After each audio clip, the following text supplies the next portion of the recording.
And Togo's not happy because I'm digging and he's not. Say hi, Togo. Crazy dog. Hey everybody, it's Ed. We're working on building, or I should say starting a flower bed. We're not going to plant the flowers right now, but we're preparing it so I don't have to do this in the heat. Right now it's perfect temperature. It's like 60 degrees out, and I'm in North Carolina, so it's like perfect right now. I mean, if I wait and then try to scramble around to do it, it's going to be a pain. So I'm going to show you basically, I mean, there's basically 4 ways to do this, but I'll show you at first.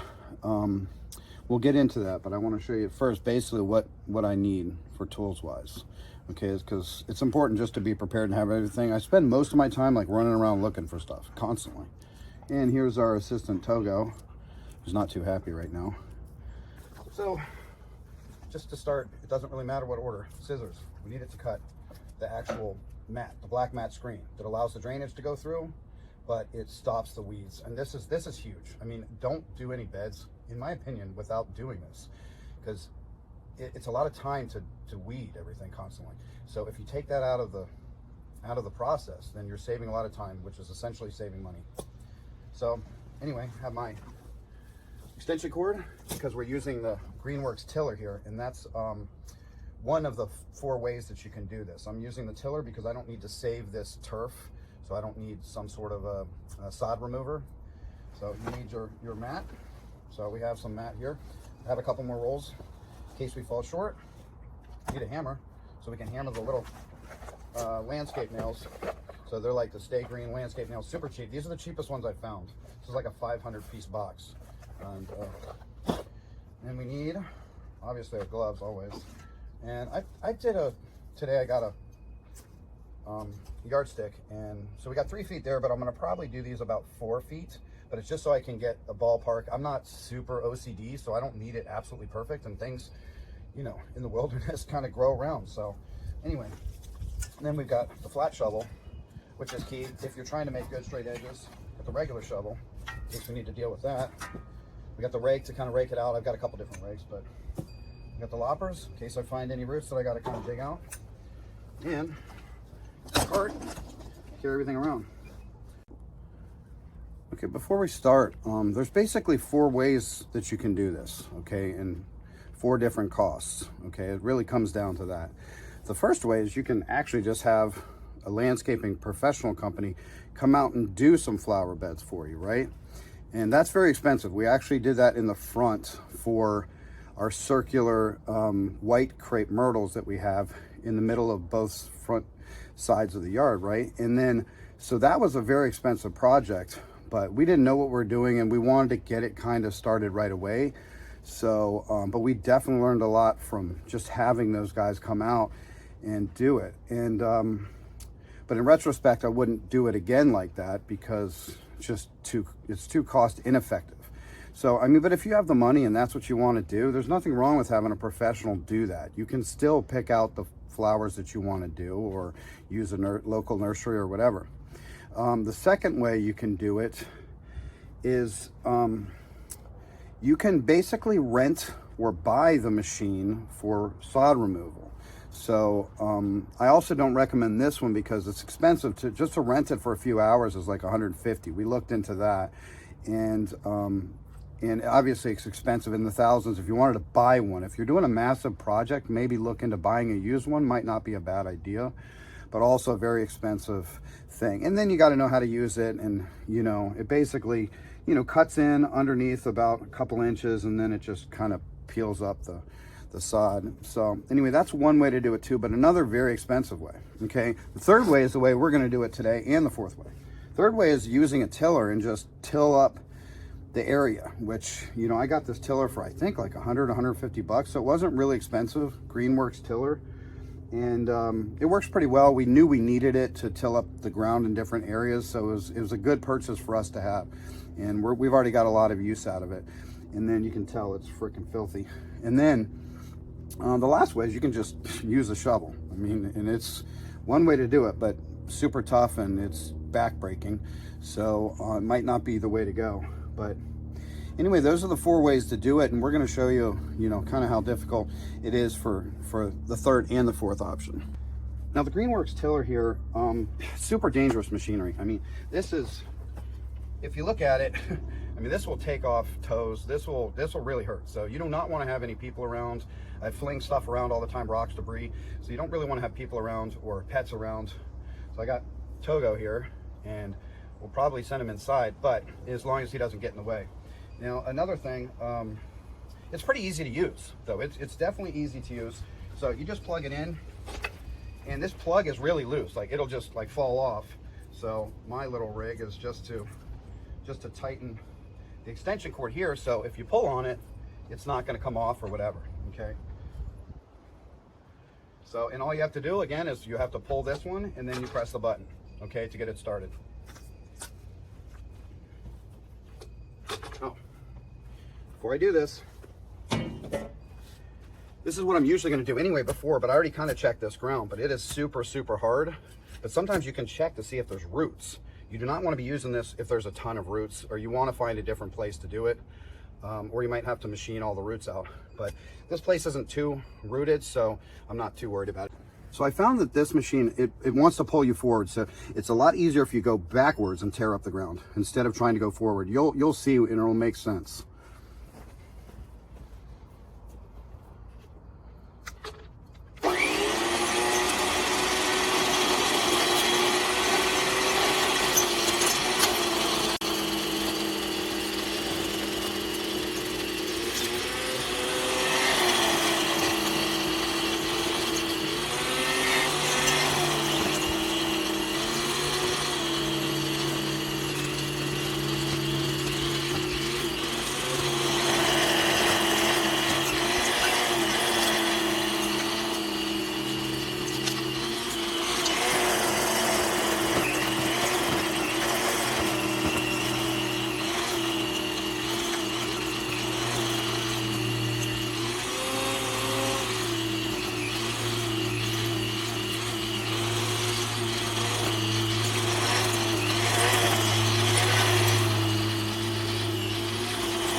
So you can see how easy and how fast. That's 2 minutes, less than just about 2 minutes.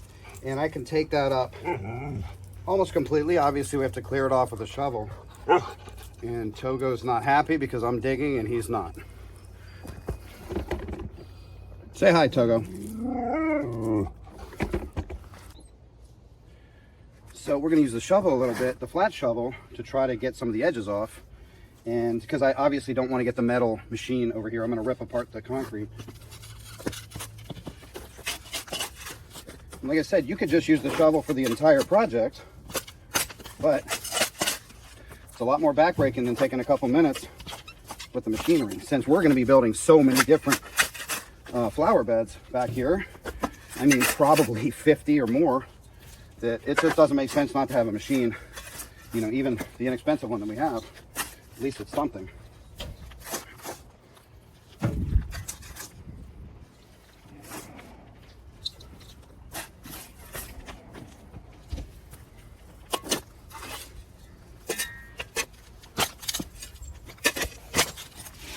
And on the edges, I definitely want to leave some runoff room on the edges. We have a lot of roots here.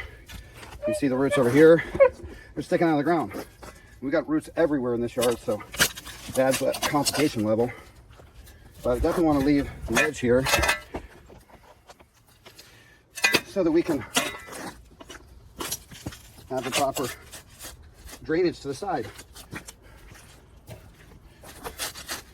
Since I have the fence here, protect the dog from killing me right now, because he would. I mean, he would try at least.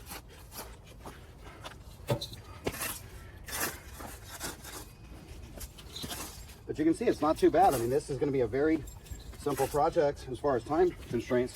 But just doing that little bit of shoveling is just like a murder on my back. But we got to come back here. We're not quite 4 feet out. So we're going to go 4 foot out, but I'm probably going to go 4 foot this way. So we'll put one here, essentially rows here. This ground is hard as a rock. essentially that's where one's going to be. We'll leave that here for now. Right in that corner, maybe closer to center, right off the window. Probably makes more sense. So this will see, and you can see this. It's really hard to sand. So we're definitely going to, this is going to be a pretty high elevated bed too, because I'm not going to be able to go too deep into the ground here, I don't think. But I think the roots will be fine here. We shouldn't have any issues.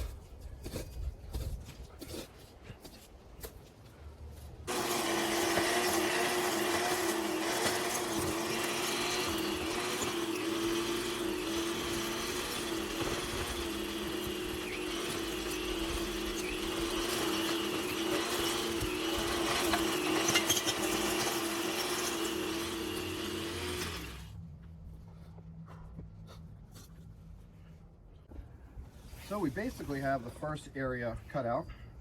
That wasn't too bad. We just edged it a little bit with the flat shovel. Obviously, I'm going to get rid of all the remainder here under the fence.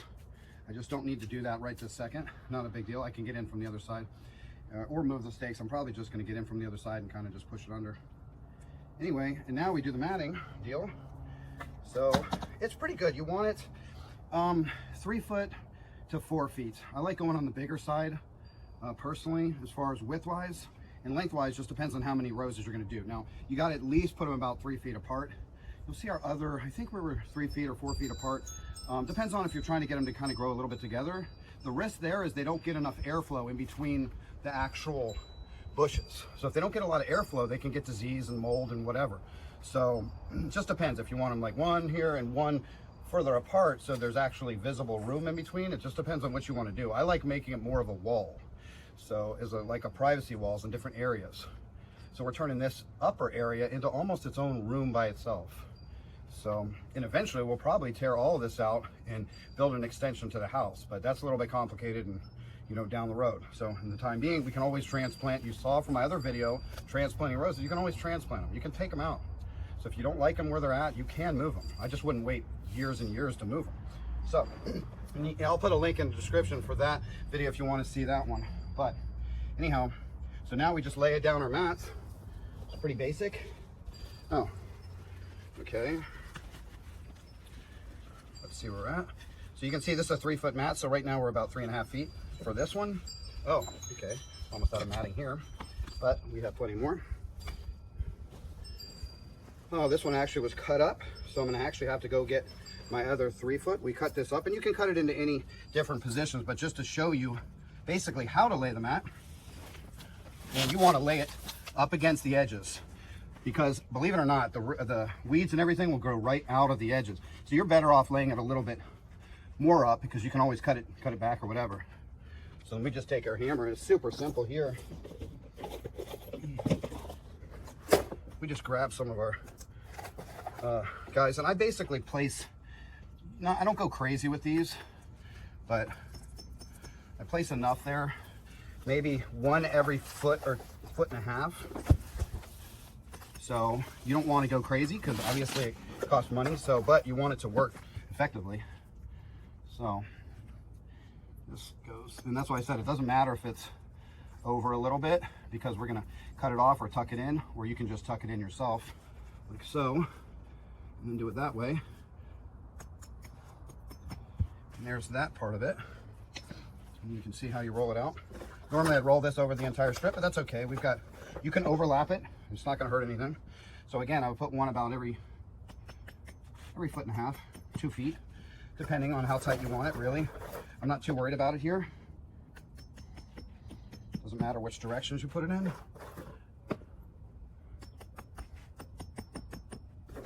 Okay.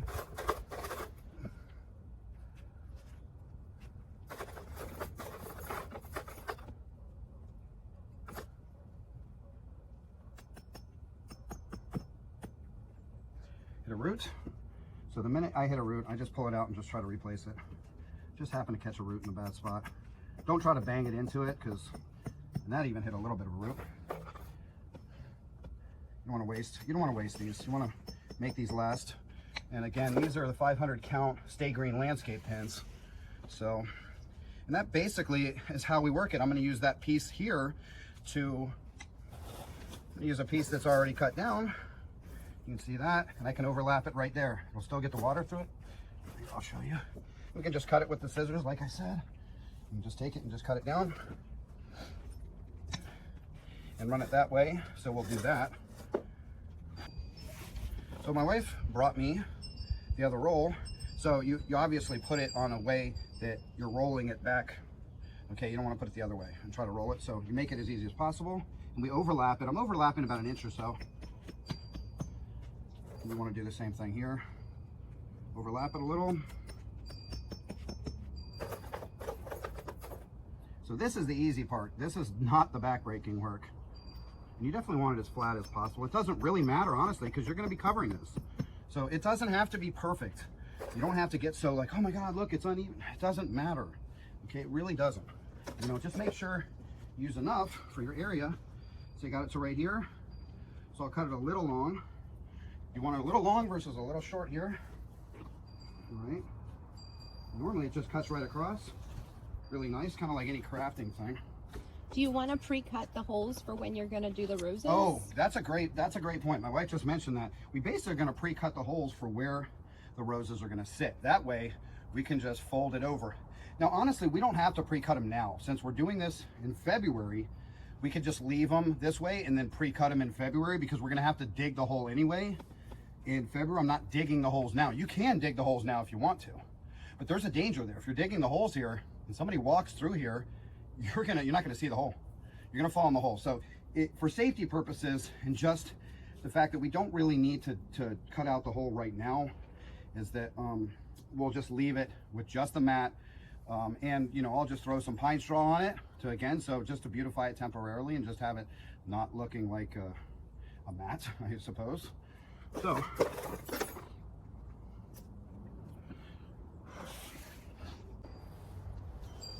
okay, my wife helped me line this up for a cut, and once again, you can see I'm overlapping it. There's no problem. It's just less likely for weeds to go through. You're wasting a little bit more material, but this stuff is like $15 a roll, so it's really not expensive.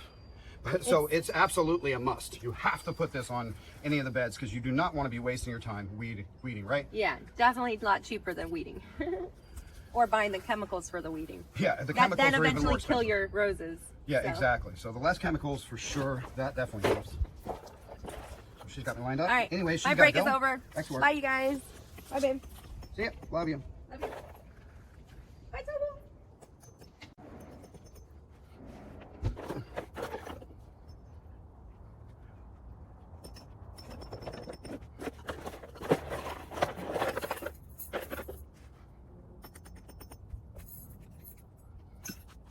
Okay, let's remove these. I got no agility with my hands with these gloves.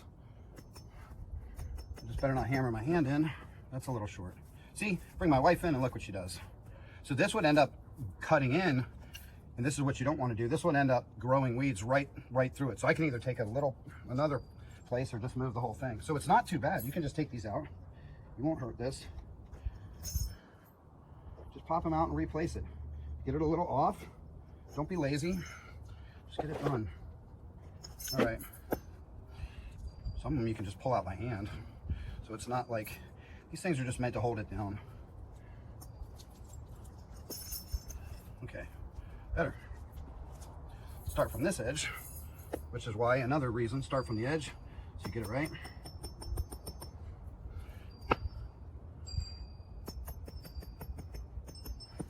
Like I said, you can end up folding that over later when you're doing the actual bed. And for here, I would go even 2 feet apart. You don't need to go so close for the middle of this. It's more the edges.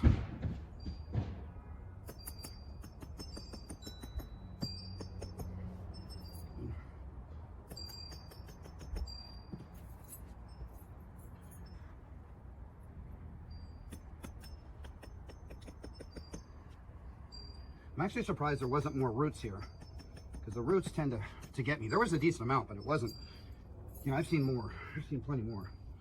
So this isn't too bad. Very inexpensive way, a very quick way to make this. I would not be paying somebody $500 or $700 to do this. There's no way. That's just crazy. But I mean, you'll see if you try to price it out. see that it's pretty expensive. Now, how does it look? Pretty good. Not perfect by any means, but I'm not a perfectionist here. Okay, looks pretty good. It's not too bad here. So this is about an 8-footer by 3.5 feet wide, and we're putting 2 double knockouts, which are the wider versions. So I'll show you pictures of those. You can see the flower bed that we did. I'll put that in here. And then, so basically from the dining room this way, looking out, these bushes get about, well, these are about 5 feet. They get 5 to 6 feet tall. So they're way up. This fence is 4 feet. The fence is 4 feet, so they get about 6 feet.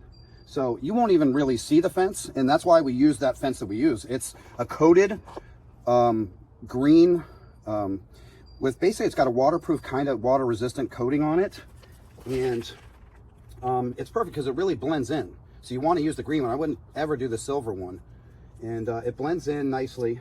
Obviously keeps Togo on his side, okay, and us on our side, so he can be out here with us even when we're working on things. You know, he's a pack animal, so we basically have to do that, you know. So, and he hasn't tried to dig under it. I'm speaking really softly because I don't want to give him any ideas, because I mean, I wouldn't be surprised. But anyway, so anyway, that's 8 feet by 3.5 feet. It'll fit 2 of them nicely, the double knockouts. That they get about, I'd say 3 feet on the width wise. Get down. All right, anyway, so that's it. We're gonna throw some pine straw on it, and that's it. We leave it until spring, and all I have to do is dig the holes, put the compost in, okay, and you know, put them in with it, and they grow super fast. I mean, they're gonna be small. They're gonna be about 1 foot high, but they grow, I mean, I'd say 6 months, and they're already 5 feet. It's unreal how fast they grow. So anyway, you'll see those. And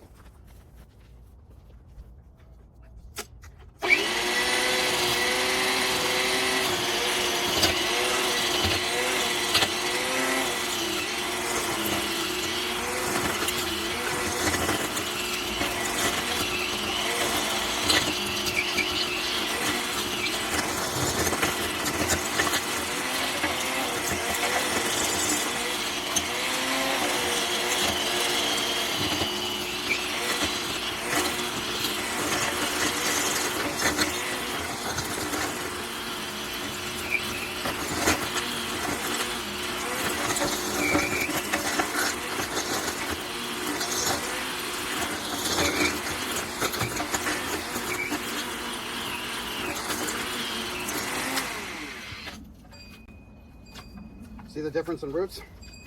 It's crazy, and that's all from that stump here, these 2. I'm not sure what it was, but it's just out of control. Roots everywhere, but the machine actually does pretty well. It's not gonna chop them all up, but it gets rid of a lot of them by itself, to where I don't have to lop them out of there. And again, the importance of having the lopper with you, if you have any roots at all, be able to cut them out. This is insane. As deep as you can.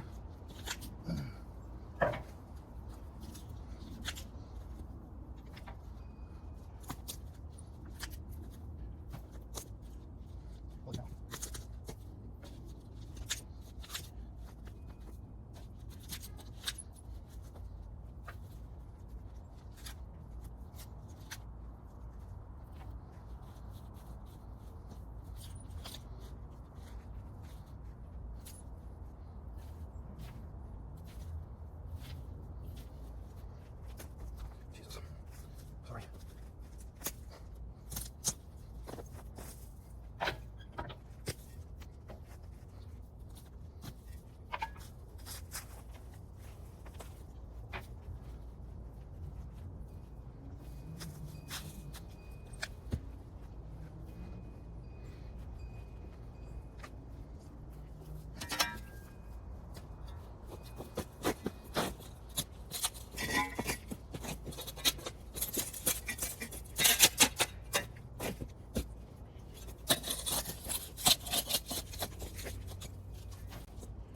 These roots are even starting to tear up.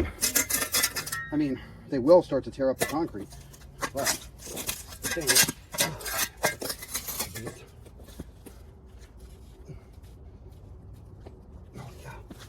do it. Jesus. What is this?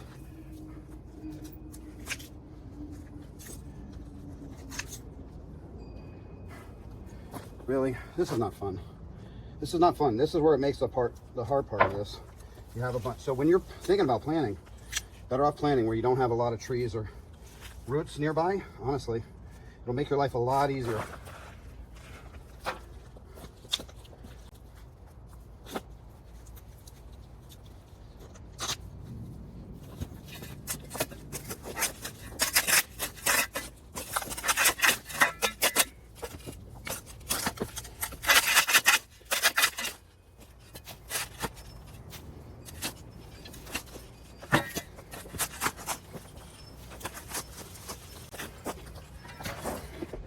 Dog's really going crazy right now. He's mad. He's mad at me. Digging up his yard. This is his yard. This isn't mine.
Now we're gonna use my trusty rusty Ego electric blower, which I love. I use it like every day, you know, and I have a bunch of different Ego equipment and they work great. Interchangeable batteries and no cords. It's great. Even this cord on this stupid tiller is just a pain, you know. So just one more thing you got to deal with. You got to bring out, you got to unwind, you got to put away. It's just kind of a nightmare versus all the electric. So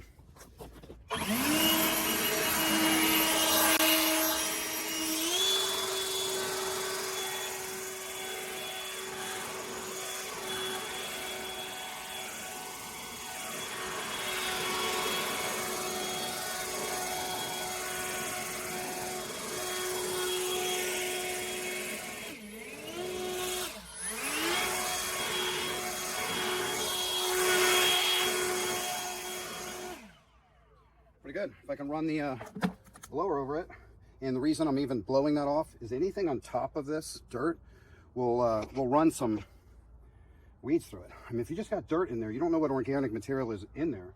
So it's important to make sure you blow all that off. Then I'm gonna cover it in pine straw, and we're waiting until February. And we'll do a video when we're planting we're planting the 3 bushes.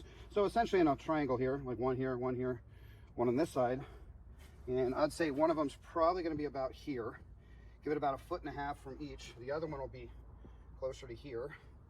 This guy should be pretty much dead center in the middle. We want to have them kind of symmetrical. So I think that'll work pretty well.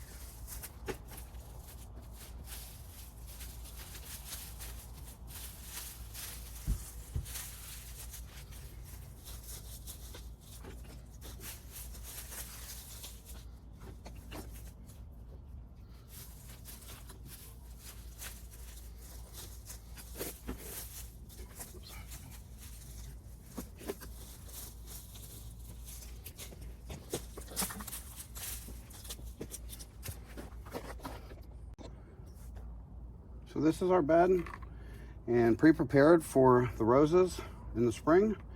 And I'll add a little bit more pine straw here to cover up the mat. But remember, we're going to be folding that mat in, and it's just to keep that edge from kind of creeping in as we get to the process.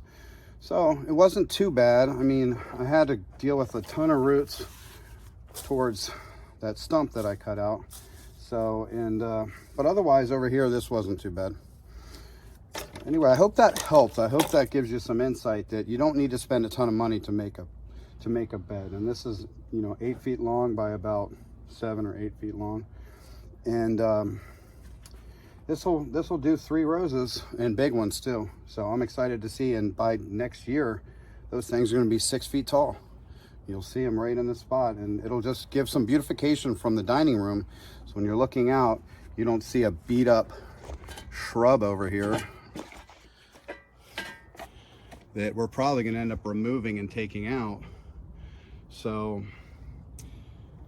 that's it for today. And not too bad. Like I said, it took a little bit of time, but if you like the content and you want to see more projects like this, and we're going to be doing these all the time. I mean, I pretty much work out here in the yard every day. So subscribe and hit the bell notification. That way when we post a new video, you'll see it pop up. Thanks a lot.